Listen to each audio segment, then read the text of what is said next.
Alrighty, morning everyone. So today I'm going to be going through this second type of assessment, and that is summative assessment. Summative assessment. Now, I've actually done a video on formative assessment, so if you haven't seen that one yet, I would probably watch that first and then come back to summative assessment because this is kind of the second one in the series, I guess you could say. Even though they are two different types of assessment, they are kind of related. And as I say in the first video, to understand formative assessment, you really need to understand what summative assessment is, but it also works in the reverse in that they're sort of like two sides of a coin. They both exist at the same time but necessitate each other. So if you remember, let's say assume that you've gone off and watched that formative assessment video and now you've come back. If you remember formative assessment, I won't write the word assessment, just goes like this. Basically you've got some type of goal or criteria or learning outcome that students are trying to achieve. So you've got to specify that and be very specific as far as what those goals are, what you're trying to achieve, the purpose of your course or the purpose of the activity, what students, the level they should be at towards the end of that activity or lesson or year or whatever. Now, at some point, you have to get feedback or get information from students so that you can figure out whether they're progressing towards that goal during that activity or during that lesson or during that course or week or whatever. Now, so from there you are collecting info. So let's say so at some point you're collecting info on those goals. And then you're using that to make adjustments of some description. Make adjustments. What is also known as differentiation, although to an extent you don't really differentiate.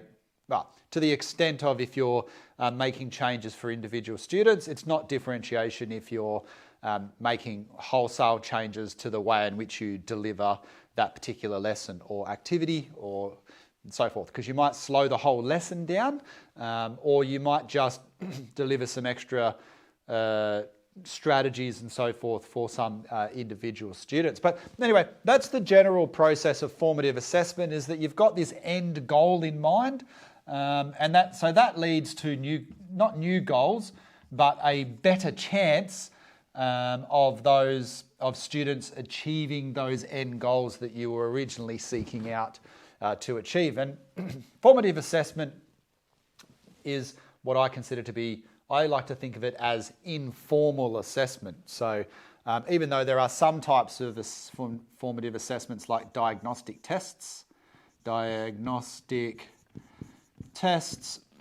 which are not so much informal, but as a general rule, formative normally means informal. That's how I remember that one anyway. So you can ask students, as in ask them how they're going. You can observe, and you've got products. So by observe, you can watch how students are going and just watch them actually go through processes and say they're answering a maths question. So you might watch them actually do the workings and see where they're up to. There's products. So you can look at their actual end products. Say at the end of the day, they're doing part of a task or a worksheet or whatever. You could look at that work product and make a decision about whether they're actually progressing adequately towards their goals.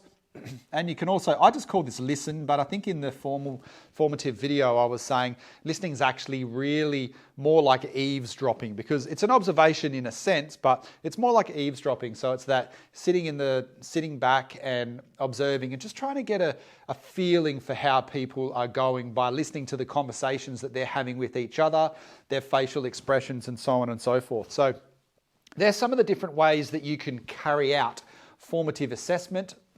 That's the collecting information part, right? So that is that bit there. That's a horrible arrow. So that collecting information part can happen in various different ways. And you use that information that you've gathered based on how far away or close they are to achieving their goals, to then make various different adjustments. So I don't have time at the moment to go through the different types of adjustments that we can make, but certainly watch the formative assessment video because I do cover that in some depth. And hopefully once you've made those adjustments, that then puts you back on track to try and achieve those goals. Now, the reason I spent a couple of minutes going through formative assessment, just revising that, is because it's important to really understand that so that you can now get a grasp for summative assessment. That's my blue pen that doesn't seem to be working very well. So with summative assessment, none of this happens. Almost none of this happens. Summative assessment goes here. Right there. Oh, no, it's that blue pen that's not working. Let's chuck that one away. Summative assessment goes here, right at the very end. It's a summary of all the learning that's happened during the term or during the activity or whatever. It's a formal, so if this one is informal, summative tests are formal. They are end or final as well.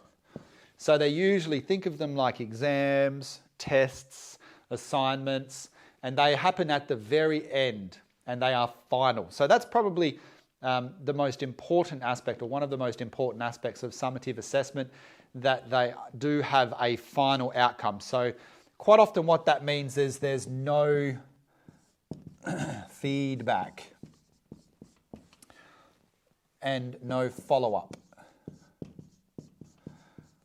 Now, obviously there can be feedback, and obviously it isn't always the very final thing that happens, and obviously sometimes there can be some type of follow-up, but a pure summative assessment, and so that you understand the definition of it in the most simplest sense, think of summative assessment like an exam. It's highly formal. It's normally not run by the teacher. It's run by some external invigilator, what's called an invigilator. It's the final and end product, I guess. So it summarizes all of the things that the student should know and assesses it or tests it in one little tiny 2-hour or 1 hour or 3-hour exam. So it happens at the very end, and there's no feedback. So by no feedback, I mean that the student then doesn't go back into class afterwards and learn what they've done wrong and then continue learning. So there's no, I guess, instead of feedback, maybe it's no, yeah, well, that's what I've got here anyway. So there's no follow-up learning. Now, obviously, there are occasions where that does happen, but we're trying to keep things as simple as possible because, like I say, with everything in education, it's a spectrum. And on those spectrums, you've got summative assessments that are very, very summative, I guess, that really hit that definition exactly. And then you've got a wide variety of different types of summative assessments. So if students are doing, say, year 11, they sit an exam for, say, human biology at the end of semester 1, but they know that at the end of semester 2, some of that topic, some of that information may also be tested in the second exam at the end of the year. Then the teacher might follow up a little bit. Quite often, actually, in that case, the teacher doesn't follow up from a content perspective, but they might follow up from a metacognitive skills perspective or a study skills perspective. So watch my videos on metacognitive skills because they're really important, particularly if you're teaching high school kids or working in the adult sector and teaching people or training people who are going through various different exam processes or testing processes and regimes and things like that, because the content is actually usually not the hardest part. It's normally the skills that go around that. So being able to prioritize questions, do time management, how to take in sort of summaries and stock standard answers or stock standard responses, and being able to quickly jot them down at the start, being able to proceduralize different questions, being able to pick apart different aspects of a question and to figure out what you know, what you don't know, of what you don't know, how to do a best guess, and so on and so forth. So there are lots of different skills there that significantly improve the grades or the outcomes that students get from those events, from those summative assessments, that can boost a student's grade by 20, 30% or so without actually increasing the amount of knowledge that they actually have. So anyway, that's the basics of summative assessment. There's a few different, and there is a final grade or mark or score or something like that. So whereas if you remember our formative assessments, if you're just asking a few questions, I guess you are grading students, but it's not a formal grade that's going to go on a report or go towards a final score. So final grade or score. So that's the big difference there. Because and the reason why we don't grade or give students the scores, generally speaking, or use diagnostic assessments or any of these towards their final grade is because that removes that creativity, it removes that natural flow, and it creates a lot of stress. And as soon as you make something a test or whatever you want to call it, but as soon as you make a product or an activity accessible or goes towards their final grade, the way in which students go about trying to achieve that grade can not be optimal in terms of learning. So they might go through, they might do a lot of surface learning, so they're memorizing things and coming into a class and producing information and products and things that are then submitted to the teacher that doesn't really represent their true knowledge. And what happens then is later on when they do their real test at the end, because they've only been surface learning or they've been using these little tricks, I guess, to get better scores throughout, they then score really poorly at the end. But that's a bit of a side note there. So just quickly in summary, summative assessment as opposed to formative assessment summarises a student's learning or student's abilities in a very short single test or exam or whatnot. It's very formal. It's usually the end or final and they get a final grade or score, and there's generally no follow-up or feedback. So you sit an exam, that's it. It's either pass or fail. Now, quite often, and best practice is to give feedback. So if you're testing a student who's learning how to drive a car to get their license or something, then if you don't provide feedback so that they can then work on it to improve, then you're really doing a disservice to that student, and that's certainly not best practice from an educational point of view. It's really important to see assessments as a learning tool, and I'll write that up there actually. So all assessments equal learning tools. So I think learning tools, and I'll just highlight that so that you can see it a few times over the next 10 minutes or so and ingrain that into your head. This is just my personal opinion, I guess. It's not sort of a research-based thing, but maybe it is, I don't know. But I always say that your assessments are learning tools. So best practice from a teacher or trainer's perspective, and particularly, not just for adults, but particularly for adults, is that if you're, say, teaching someone how to drive or fly a plane or fix something or do woodworking or whatever sort of something in the workplace, whether it's to use a computer or to program something, whatever that assessment is, best practice is to use that as a learning tool so that they're getting in an extra period of instruction or activity of instruction, an opportunity to learn, opportunity to ask questions, opportunity to improve. And it could be the only time that particular person has that opportunity to improve and to learn from another expert before they go on and never work with another expert or see another expert in action for a very, very long time. So it's important to use that as an opportunity. So say, for example, you're working on a construction or mine site and you're doing an induction, and at the very end of that you do an assessment of some type. Well, an induction, let's say that takes 6 hours and the assessment takes 1 hour of that 6 hours. So 1/6 of that time you could gain back an extra 15 to 17%, if my maths is right, of learning time by using that assessment as an actual learning tool. And all that could involve, for example, is after the fact, or after that activity, after that assessment activity, going back over it and saying, here are my 3 recommendations. Here's where you did well. Here's the things that you need to know. Because let's say you are doing an induction, just an example that I pull out of a hat, and the construction worker or whoever scores, say, 75 out of 100, we'll say 7 out of 10, which is what the score is to pass. But what are those 3 things that they got wrong? So it's really important to then go back over those and to give some feedback. And that's where sometimes the definition, and like everything in education, doesn't always fit that mold or that definition perfectly. But anyway, bear in mind that there are 2 different types, and sometimes, yeah, they don't fit that definition perfectly, because best practice, well, you always want to follow what best practice tells us, not what the definition tells us. Okay, so we'll move on to the next section, which is, and just one other quick side note, it's not really a side note, I guess, but because it is relatively important. Now, whether you're actually creating assessments or whether you're involved in the assessment process, so if you're a teacher aide and you may be thinking, well, what has summative assessment got to do with me? It's got a lot to do with you, actually, because you need to know what the teacher is what the teacher is teaching to. So we call this teaching to the test. If you're going through a program for, say, 5 or 6 weeks with a view to sitting an assessment here at the end, that's called teaching to the test.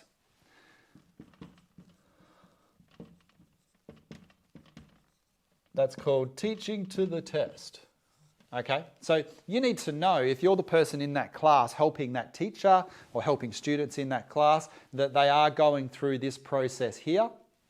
And because that will also help inform that end product there, or end task there, that end assessment, will also inform what goes on in the formative side of things. And the formative side of things is really important because it's your job to then provide feedback to the teacher and provide feedback to the students and to suggest or to provide different resources and different teaching strategies and so on and so forth. Because at the end of the day, you're also helping students reach that end product. You may just not be involved in actually making that end product or developing those questions, but you're certainly involved in the rest of it, which is the 98% of it. That is just like the tip of the spear type of thing. So anyway, we'll move on. Oh, and just one other thing, just off the top of my head, you've got what are the types of summative assessment. I probably should have gone through this before, but you've got exams, you've got tests, you've got projects,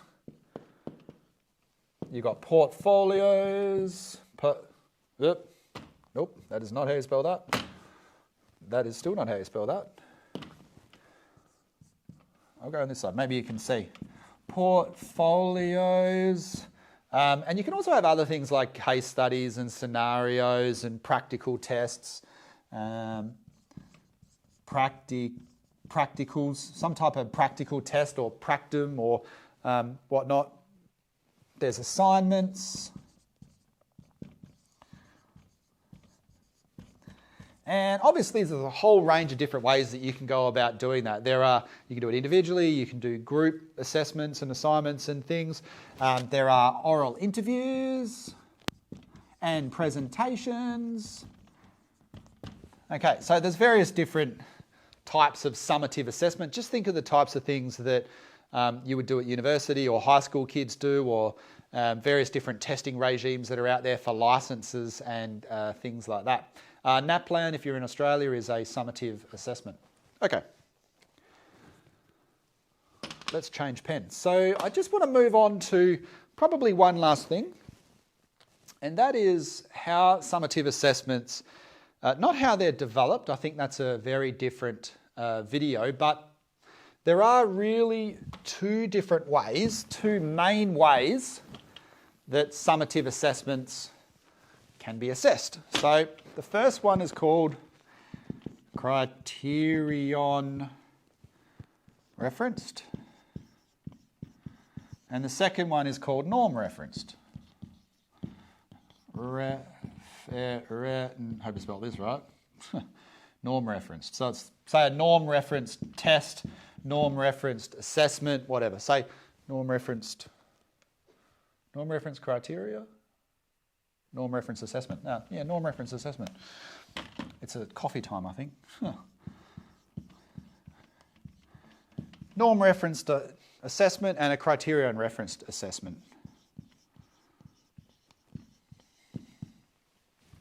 Sometimes you talk in these videos so much that you think you're going crazy. Okay, So now these are the two main types of, I guess, ways of going about assessing a student and marking a student, and coming up with that final, I rubbed it all off, coming up with that final score. Now, the first one is criterion-referenced assessments. So this isn't in any particular order or anything. And by criterion, the important part, actually, let's go with norm. Norm's a little bit easier. So that bit there, norm. Now, norm means, I guess it might be short for normal, I'm not sure. Compared to, or being referenced against the rest of the class, say. And sometimes it's the rest of the school, or in many cases it's a state-based thing, so you're comparing students against the average of the state and making adjustments up and down. But let's go with a more simple version. So if you're comparing all the different students in a particular class, you're not going to give all students an A grade and if you gave every single student an A grade, it would be a little bit weird. So teachers commonly use what is referred to as norm referencing, and normally that's drawn as something of a bell curve, right? So it goes like this.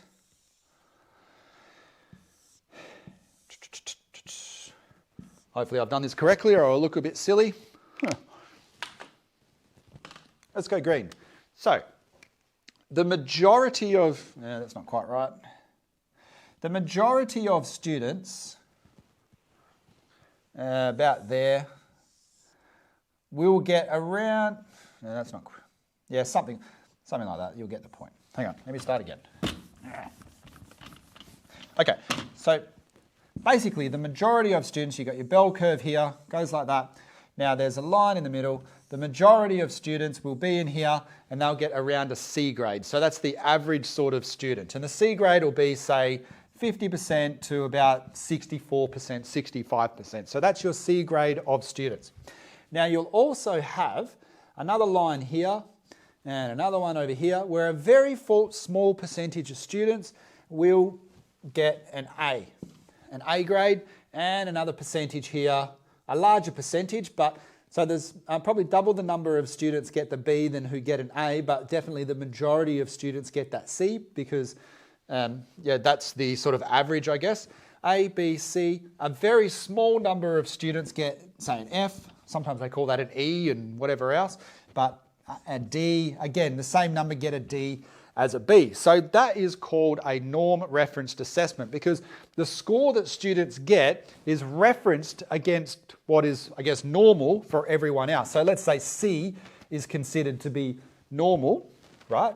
Then students who are doing slightly better will get a B, but only a certain number of them can get a B.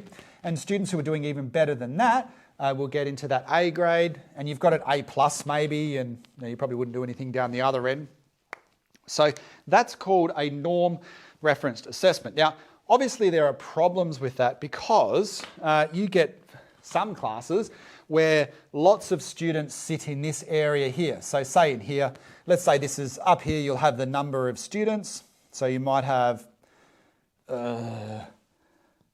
2 students, 4 students, 6 students, 8 students, 10 students or something like that.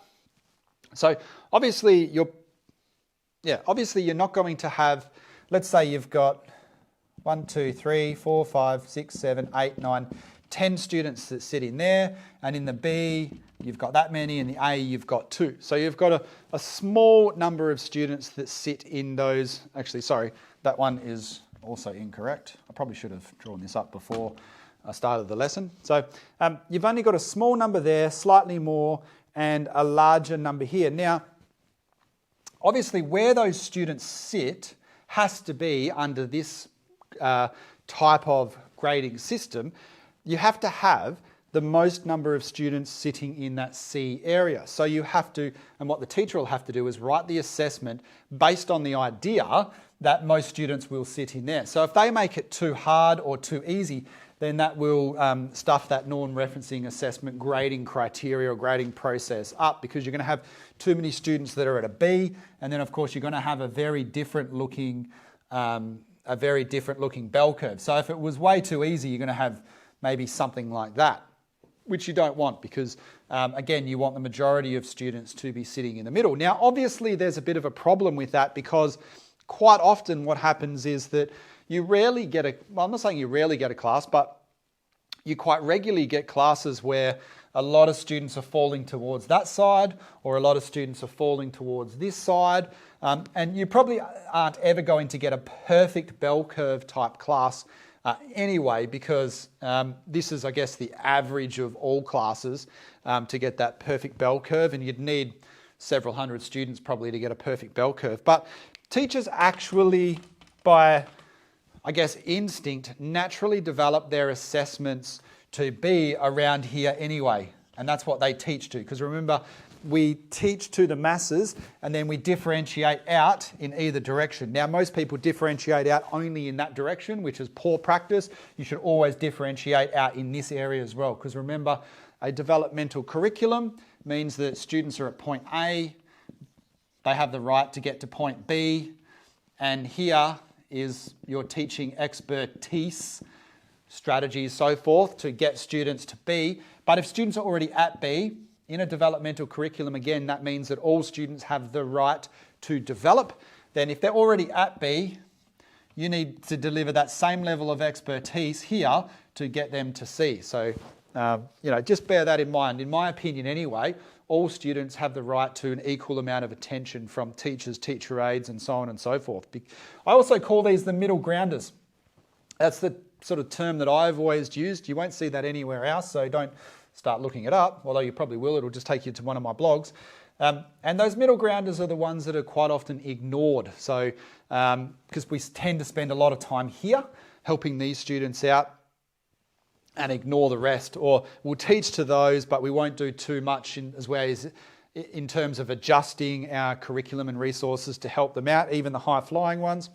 We might give them some extra resources and things to keep them busy, but some challenge questions. But by doing challenge questions, they may not actually be improving much at all. They're effectively just, they're practicing, but they're not actually getting the benefit of some teaching expertise and additional one-on-one time and so forth, as these students here tend to get. Also, a lot of these students here, some of the research has shown that while one-on-one instruction is effective, there is a lot of research that shows that no amount of teaching strategies or behaviour management strategies in particular affects some students. Some students are just completely disengaged and are non-responsive to a lot of strategies. So just be careful. I'm not saying you shouldn't try and spend time there, but the amount of time you do spend there, sometimes 10 minutes there as opposed to 20 minutes helping those 3 or 4 out, isn't going to make much of a difference. So I'd recommend splitting your time and also helping these students out as well. I think that from a fair and equitable type perspective, that's an important thing to do, but that's just me. But also the students in the middle, again, those middle grounders, they quite often get forgotten about. And what we do as teachers or teacher aides is we're like, we see that, according to the norm reference assessment criteria, which is sort of the goal here, those students are hitting where we want them to hit, so we don't really need to do much. But we can certainly do a lot to help them improve. And if you watch my video on one-on-one instruction, you'll see that it has been long proven that helping students in a one-on-one situation or one-on-3 situation significantly improves their learning outcomes, and significantly more than any other teaching strategy. So make sure that you're giving some one-on-one time to all of your students. Some more than others, obviously, which is fair enough, but all students deserve your attention, and indeed that's what you're paid to do. Okay, so that's norm referencing assessment. There are some issues with it. Teachers naturally kind of do this bell curve thing even when they don't know it exists anyway, but you do need to be aware you do need to be aware of it. Now, criterion-referenced assessment, on the other hand, is a little bit different, and that's where a test is created, or an exam or whatever it is, based on some type of rubric or some type of marking key. Now, this does allow marking key, right? Now, usually that is quite often a rubric. It can be competency standards.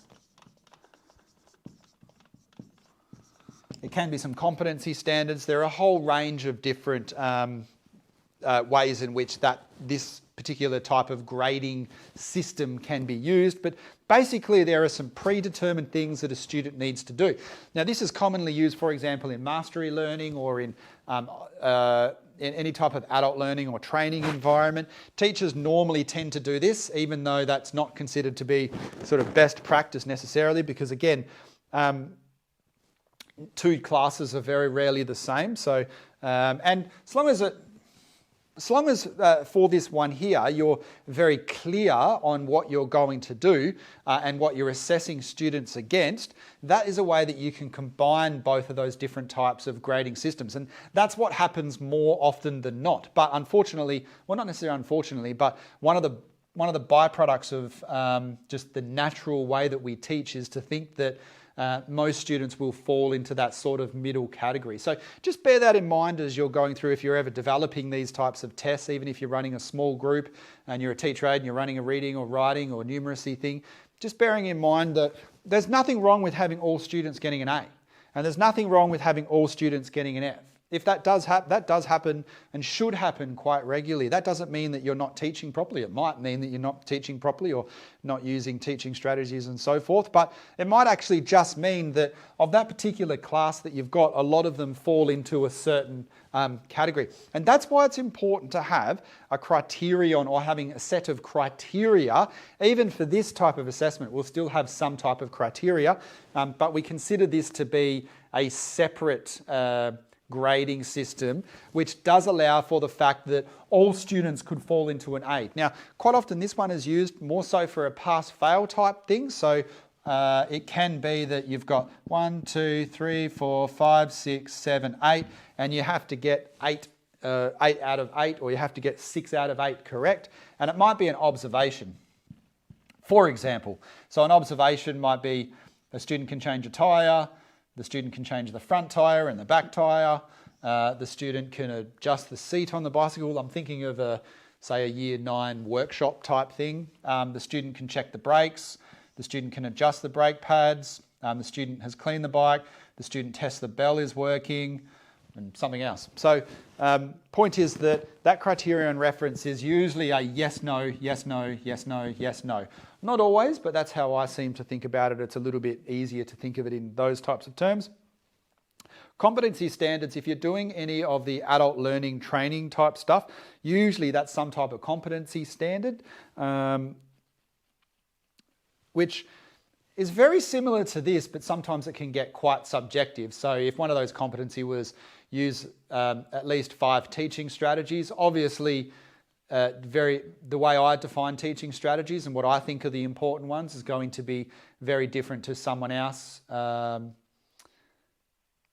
who comes from a different organisation or whatnot. So again, you can start to get a little bit subjective there. What does happen quite regularly is this thing. Teachers, teacher aides, trainers come up with rubrics. Now, rubrics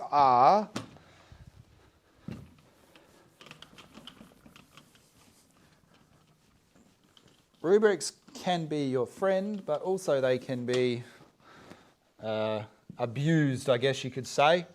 Now, a rubric, how am I going to draw this? Like this.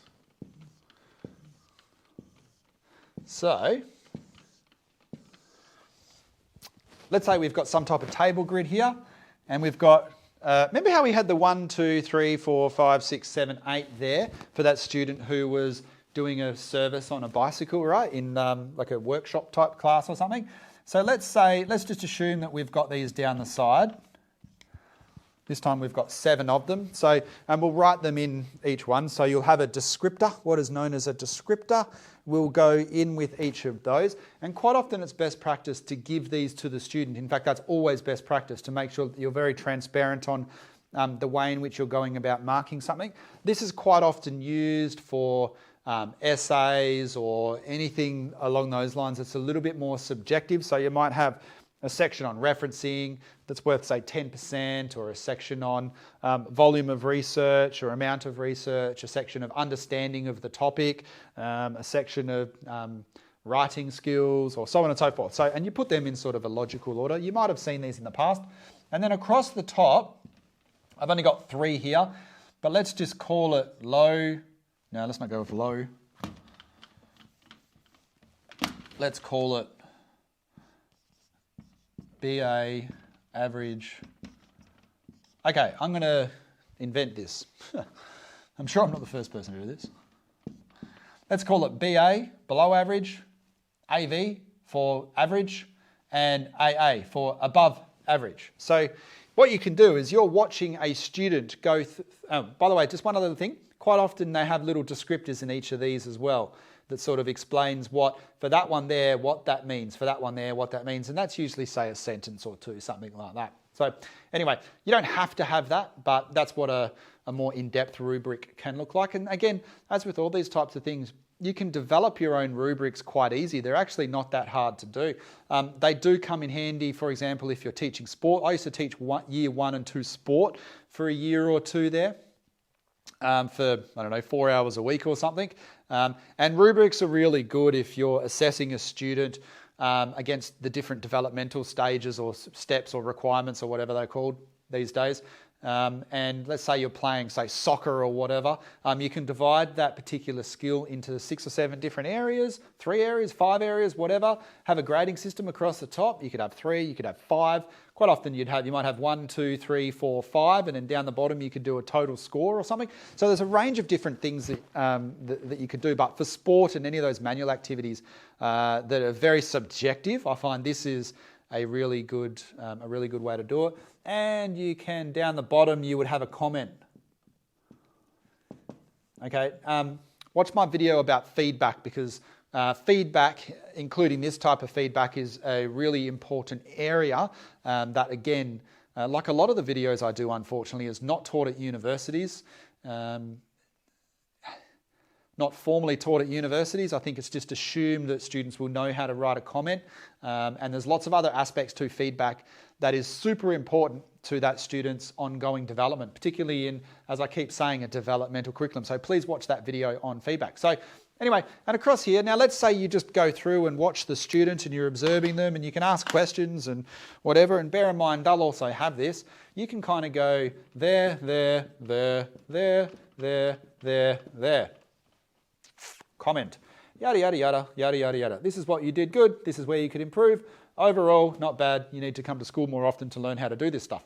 So, and that's it. You're done. So there's your criterion-referenced assessment. Now, you've assessed the student, ideally, against this criteria, or this, against this criteria. You haven't assessed the student against other students. Now, in actual fact, if you were to think about this and pull it apart, there is no way that you can actually develop a criterion-referenced assessment without actually assessing students against the rest of their cohort, because it's just not really possible. When you develop a course, you think about the entry requirements, which might be pass year 2 so you can code into year 3.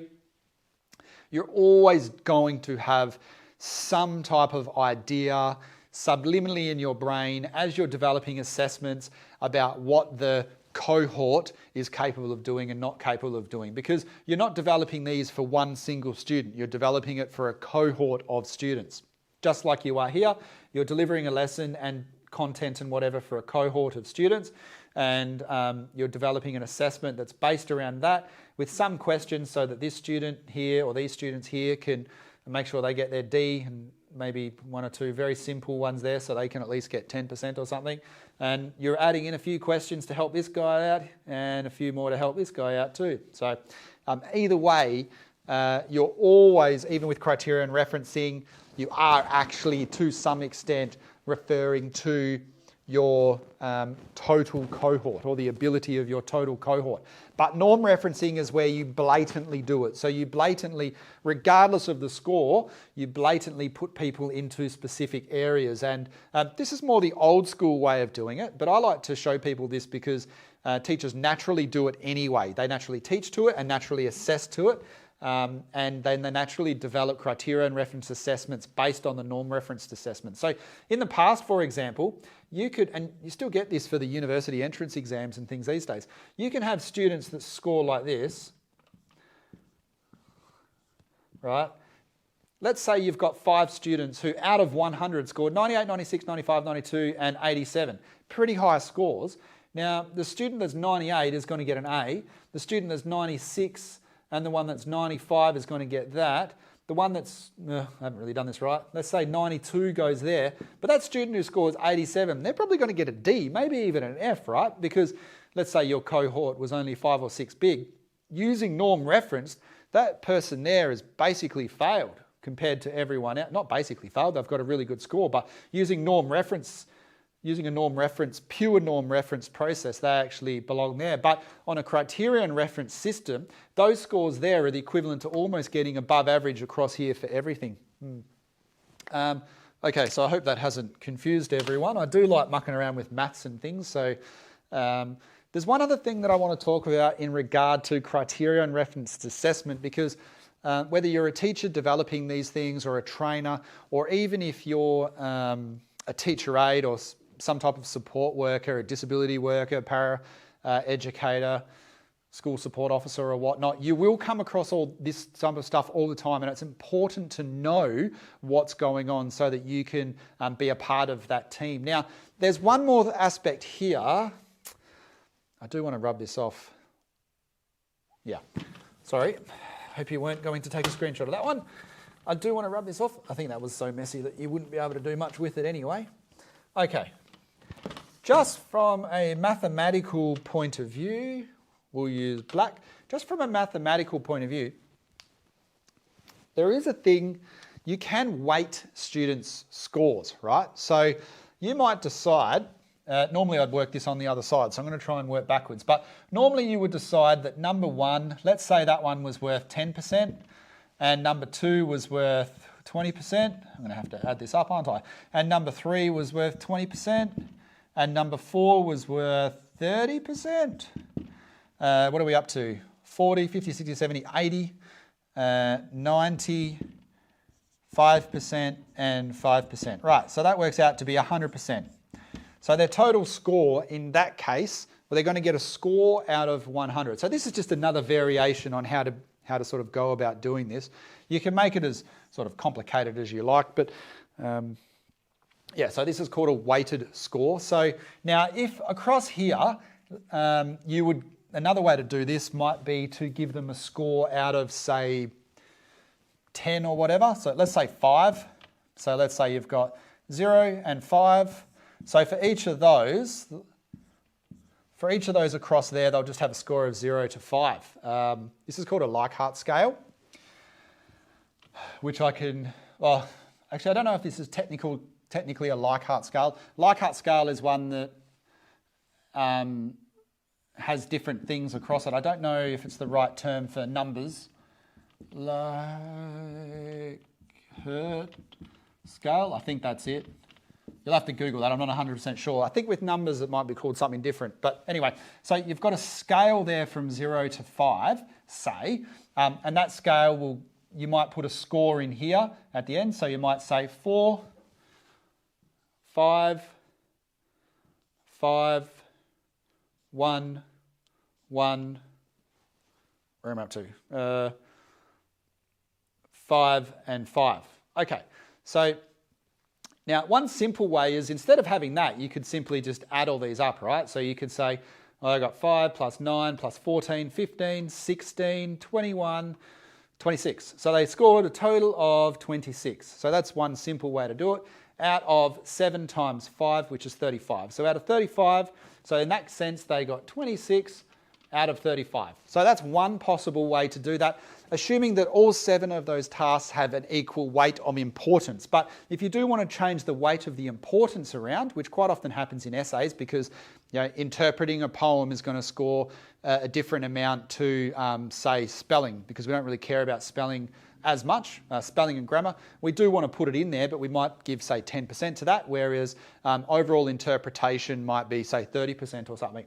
Anyway, so you're just working out the bare bones numbers there. That's one way to do that, and to give them a score of 26 out of 35. That seems pretty reasonable. But if we were to weight that and say that this one was worth 10%, this one was worth 20%, because this one here is much more important than that one.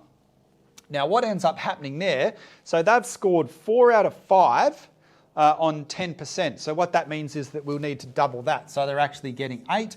Now for this one here, they're scoring a perfect score, so they'll get 20. That one they're also getting a perfect score, so they'll get 20. I hope I don't muck any of this up. Now this one they only score 1. So that's 1 out of 5, so that gives them 6, I hope. And 10, so again, they're only scoring 1 out of 5 for that, so that gives them a 2. And for this one's only worth 5%, but they get 100% of that grade. So they're getting 100% of 5. And again, this last one, they're getting 100% of 5. Now that is going to give them a total percentage mark that is probably quite different to that. So I don't know what 26 out of 35 is. It'll be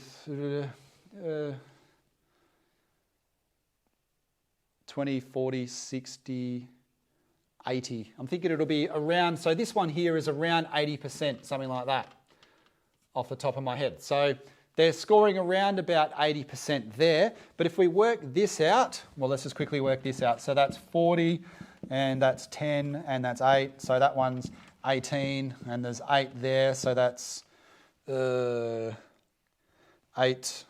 No, let's take this one over here. So that's 26 plus 40 gives us 66.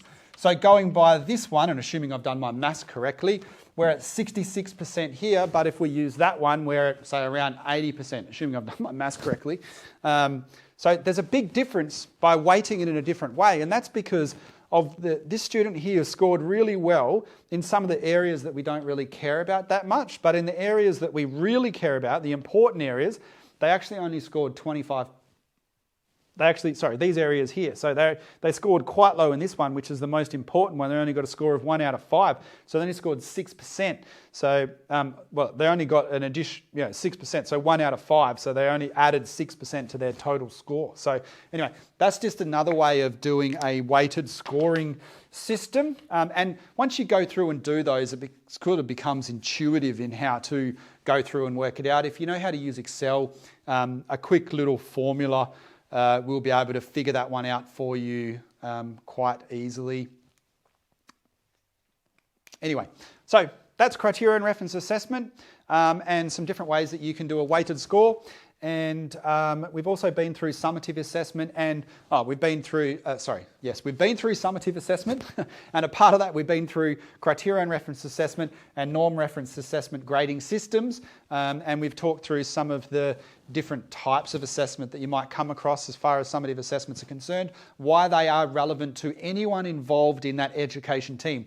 Teacher aides, trainers, principals, whoever, even parents need to know this stuff because, again, if your child is coming home and getting a score of 66 as opposed to 80, there's a bit of a difference there, right? Because remember that bell curve as well, right? That bell curve, that 66 is like a borderline C grade, whereas that 80 is pretty clearly an A grade. So they're going down 2 grades just by working that out slightly different. So bearing in mind, most teachers won't know how to do this mathematically. Some will, obviously your maths teachers will, but a lot of teachers won't do this. They generally don't get taught it at uni. They may get taught that there is a criterion reference and a norm reference, but quite often they won't go through this sort of process. And that's because almost all of the university lecturers are not from the mathematical and computer type fields. They're normally, well, from my experience anyway, they're normally primary school teachers or English teachers or drama teachers or art teachers and those types of things. So I don't think I've ever met a maths teacher who's become a university lecturer. That's not to say that hasn't happened, but yeah, most of the time you're going to see these types of things, but they're not going to have the maths on it. It's just going to be sort of a score and an overall score of some description, or it's just going to be more simple down there. Though that Lightheart scale, by the way, which I can never spell, that's basically just a scale where, again, I don't know if it applies with pure numbers, but I guess it would. But I have a feeling that might be something else. But that's where you've got low, medium, high, those types of things. So you might see them in some of the assessments as well. This quite often happens in questionnaires and things like that. But again, it is another option. It can be a little bit more difficult, I guess, to figure out what a total score for that is. if you want a total score. But if you're doing some type of formative assessment task or a diagnostic test, then you may not need to go through the process of doing that. Some of the literacy tests that I've seen, the ACER literacy test for adults for vocational courses and things, they use a lot of these scales to show where students are at for all the different LLN areas. So language literacy, numeracy, and dividing that up into separate sections. So like understanding, grammar, spelling, and so forth. And they'll have 20 of them or whatever, and they'll just go there, there, there, there, there, there, there. So then trainers and training organisations can look at that and see visually on a single piece of paper where those particular students fall, and if if they are therefore then suitable to go into certain courses. So there are ways of doing different types of tests that don't actually require an end score. Sometimes it depends on the purpose, because that end score might actually mean nothing. They might not actually need that end score. And just finally, this also applies if you're actually doing an entire course, because you may score 20%, 30%, you may have, say, test 1 and test 2, one's worth 20. Let's make it out of 100, that'll be a little bit easier, right? So let's say you've got 2 tests, one's worth 70%, one's worth 30%, and that student there scores 100% in that one, but 10% on that one. So you've got actually a different weighting. There's your weighting there between the 2 tests. You could have easily just gone 50% or 50% and done it that way, which might have made life a little bit easier. And just to quickly work that out, 100% of 70% is 70%, and 10% of 30% is 3. So that student scored 73%. So overall, their score is 73%. So you can do that weighting average type thing for a whole course. So even if you're teaching outside of the school system and you're a trainer, or you're working in the corporate sector, or you're doing some type of you're teaching piano or music or something like that, these are various different ways that you can consider giving students accurate feedback about their progress so that they can track their progress over time and help them to see that their hard work means that they're hitting goals and they're achieving goals. And a part of that, if they got 27% wrong, then you've got to be able to justify why they got that wrong. So you've got to be able to adequately explain what they got wrong there. And one other thing, actually, because I am rambling a little bit now, one other thing, it's very important that if you are to use these, that you're using it with as least amount of subjectivity as possible. So if that's what you've got, you need to use that for every student in exactly the same way. You can't give bonus points to this person because you like them or because, well, you saw them do it good the other week. If you are using this today for what you see them do right now, then you have to be very subjective about it and, very objective about it. Otherwise, it's unfair. And one other thing that is important is to not double penalise students. This is called, it's called double penalising students. And what that means is that if they make one mistake, let's say there's something they do wrong, that means that they're going to make a mistake throughout, then you can you only mark them wrong for that one mistake once. So if in this instance we're talking about changing a tyre or something like that, we're talking about servicing a bicycle. So let's say they get something wrong here, which means they only get a score of, well, let's go down here. This one here, they only got a score of 1 out of 30. So they stuffed something up really well. But let's say that therefore affected that, which therefore affected that, which therefore affected that. Now, here, you would take into account that you've already penalised them for that particular mistake here, and you're not going to penalise them again, and penalise them again. So when it comes to this one, they can still get perfect marks there, even though something is going wrong because of what happened earlier on. So that could be, for example, this one was let's say this one here was about checking the brake system, and this one here is about overall safety. Well, if you penalise them there for not doing the brake system properly, but they do everything correct there except for the brakes, because when they test it, there's still something wrong with the brakes, they can still get a perfect score there because you're not double penalising them. I've seen this even at university, and it just drives me absolutely crazy when professors and lecturers are supposed to be experts at education or whatnot, mark students wrong because they got references wrong, and they therefore mark multiple areas incorrect, and they can't justify why they've lost those scores there. So that drives students absolutely crazy and leads to a lot of conflict and complaints and things like that. So just make sure that, and one other little thing too is if one section is reading and writing or grammar or something like that, it's very important to ensure that if they are, say, English as a second language, and this section here is about, say, interpreting a poem, that you're not, how would I say this? You're not tricked into believing that their interpretation is less of a quality or less effective than other students, simply because their sentence structures aren't quite perfect or their grammatical structures aren't quite perfect. So again, you're not double penalising them there. And there are, quite regularly, there are students who score really well for essays with one teacher because of this, and another teacher will mark it, but because they're tricked by the fact that their English is so poor, instead of just giving them, let's say English here is only worth 5%, so they might score 1 out of 5, but ignoring that and looking at the actual content that they've produced, they might score really well here. But quite often teachers, teacher aides or whoever's doing the marking, that confuses them and they start scoring lower here without realising that underneath their concept understanding is actually really high. So anyway, I'll end it there. That is summative assessment. Please also watch my videos on feedback as well as on formative assessment, one-on-one instruction. There's a few other ones. They all kind of go together and are, they all go together. So I would recommend watching those as soon as possible. Thank you for watching.